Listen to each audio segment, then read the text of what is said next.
Before she built an empire, she broke a rule no woman dared to touch. In Zaria, power belonged to men. But Amina refused the place she was given. She didn't ask for permission. She took a weapon and claimed her destiny. This is the rise of a girl who would one day command an empire.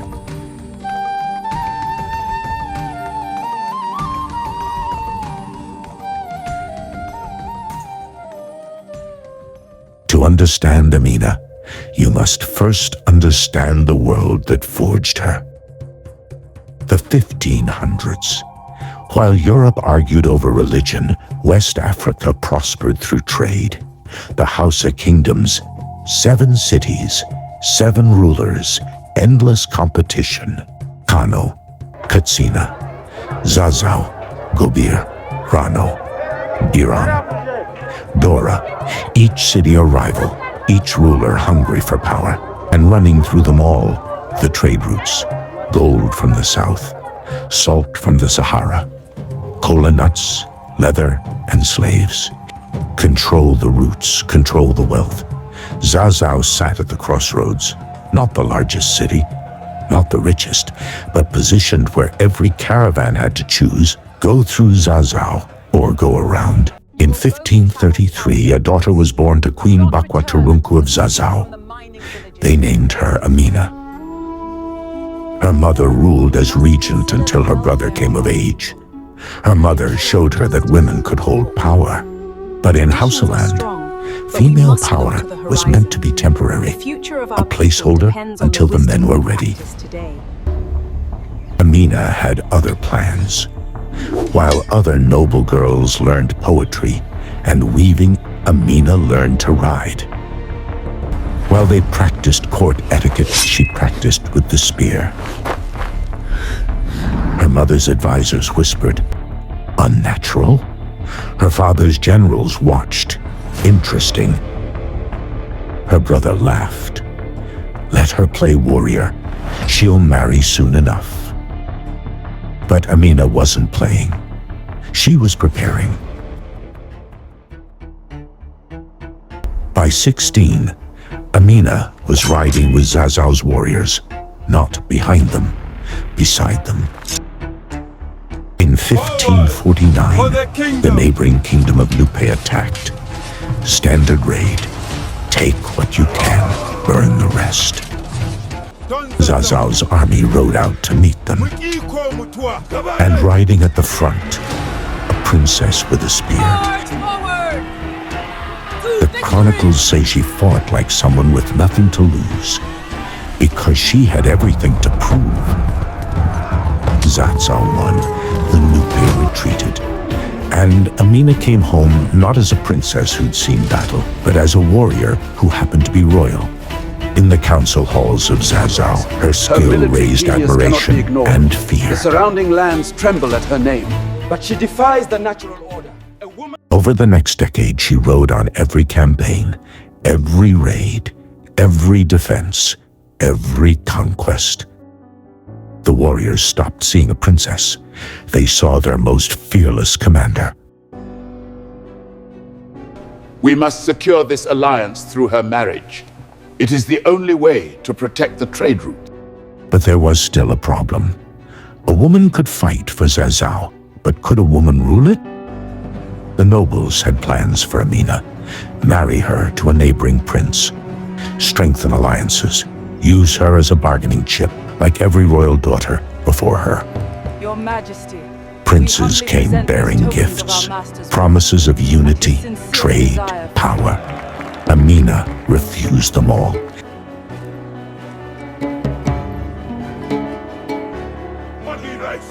The campaign must wait. The logistics alone are impossible this season. Time for debate. In a world where a woman's worth was measured by whose wife she became, Amina chose to belong only to herself. In 1566, Amina's brother Karama became king of Zazau. He was competent, fair, strategic, and he had the greatest general in Hausaland as his sister.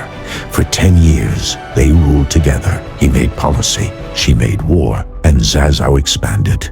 Under Amina's command, Zazao conquered territory after territory, not for glory, for roots. Every city she took controlled a piece of the trade network.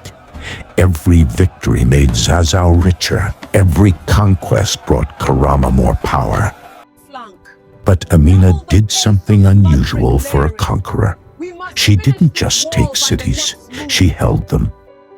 In every conquered city, she built walls, fortifications that turned trade posts into fortresses, protection that made occupation permanent. These weren't ceremonial walls. They were military engineering, 20 feet high in some places, miles long. And here's where Amina showed her genius. She didn't just conquer, she converted. Conquered cities weren't just occupied, their warriors were recruited. Their leaders were given positions. Their people were protected. In 1576, after 10 years of partnership, Karama died. Go in peace, my beloved No brother. sons, no The heirs, ancestors await and a council that had one question: Who will rule Zazao? Rule Zazao! The answer walked through the door, in armor. In 1576, Amina became Queen of Zazao, not regent, not placeholder, queen. The same nobles who'd tried to marry her off knelt. The same warriors who'd fought beside her obeyed. And the neighboring kingdoms who'd ignored her brother panicked. Because they knew what came next. Amina didn't come to the throne to rule peacefully. She came to expand. Within months of taking the throne, Amina launched the first campaign. Not a raid, a conquest. Her target, Nupe, the same kingdom that had attacked when she was 16. Now, she wasn't a warrior riding with the army. She was a queen leading it. The campaign lasted 3 months. City after city fell. When the Nupe capital surrendered, Amina didn't burn it. He fortified it, recruited from it, and moved on. For the next 34 years, Amina would repeat this pattern dozens of times. Conquer, fortify, recruit, repeat.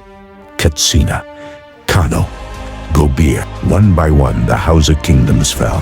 Some campaigns took weeks, some took months, but the result was always the same. By the 1590s, Amina controlled nearly all the trade routes from the Sahara to the Niger River. Zazao became the richest city in Hausaland, the most powerful, the most feared. Conquered kings sent tribute, neighboring kingdoms sent diplomats. Everyone sent respect. Great Queen of the North. But here's the thing about Amina that history doesn't know how to explain. Your tribute secures your She never temporary married, peace. not once in 34 years as queen. Never named an heir, never gave up an ounce of power to anyone. The legends say she took lovers, conquered commanders, one night only, and by morning they were dead. Is it true? Probably not. Medieval chroniclers loved a murderous woman's story. But what is true? Marriage meant sharing power. Amina shared nothing. By her 70s, Amina was still riding out, still conquering, still refusing to stop. In 1610, at age 77, she rode out on one last campaign. For Zazao, She died in battle, or this right is after. our final The march. chronicles disagree, Let courage be your shield. but everyone agrees on this. She died undefeated, unmarried, and in command. Months of her death, the empire began to fracture.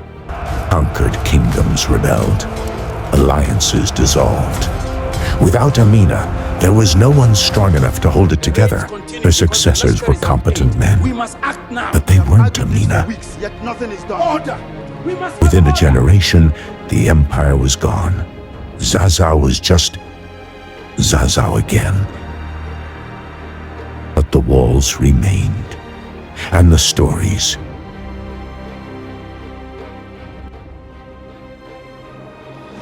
Grandmothers told granddaughters, warriors told warriors, and Amina became legend. Fast forward 400 years. This fabric is Modern high quality, my Zaria, friend. Nigeria, a city of 500,000, and everyone here knows her name. Look at the There's a detail of the statue of her armor. in the city It is center, magnificent. schools named after her, streets, businesses. Nigerian children learn her story before they can write their names. Amina is proof that African women have always been powerful, not in spite of our culture, but because of it. We shouldn't romanticize her story. She was powerful, yes, but her power also carried violence. She She chose herself. In a world that told her she belonged to some man, she chose herself. That's why she matters. Historians still debate the details. Which walls were truly hers? How many cities did she actually conquer? Kano Chronicle mentions her, but briefly. Most of what we know comes from oral tradition, grandmothers to granddaughters, warriors to warriors, stories passed down for centuries. The spirit of Amina And lives. with oral She was tradition a comes king, a embellishment. warrior, a queen. Did she really We kill her remember lovers? victories today. Probably not. Did she command armies for over 50 years? The timeline makes it possible, but barely. But here's what we know for certain. A woman named Amina ruled Zazao in the late 1500s. She commanded armies. She conquered cities. She built fortifications that lasted centuries. She refused to marry. And she ruled longer than almost any king in Hausa history. The walls don't lie. Something extraordinary happened here. Someone extraordinary built this. Amina's empire didn't last, but her legend did. Because she proved something that needed proving, that a woman could lead armies, that a queen could conquer kingdoms. That power wasn't about gender. It was about will. In Hausaland, they still tell stories about Amina, about the princess who refused to be married off, about the warrior who became queen, about the woman who built walls instead of waiting behind them. And those walls still stand, 500 years later, still defying time, still defying expectations, just like the woman who built them.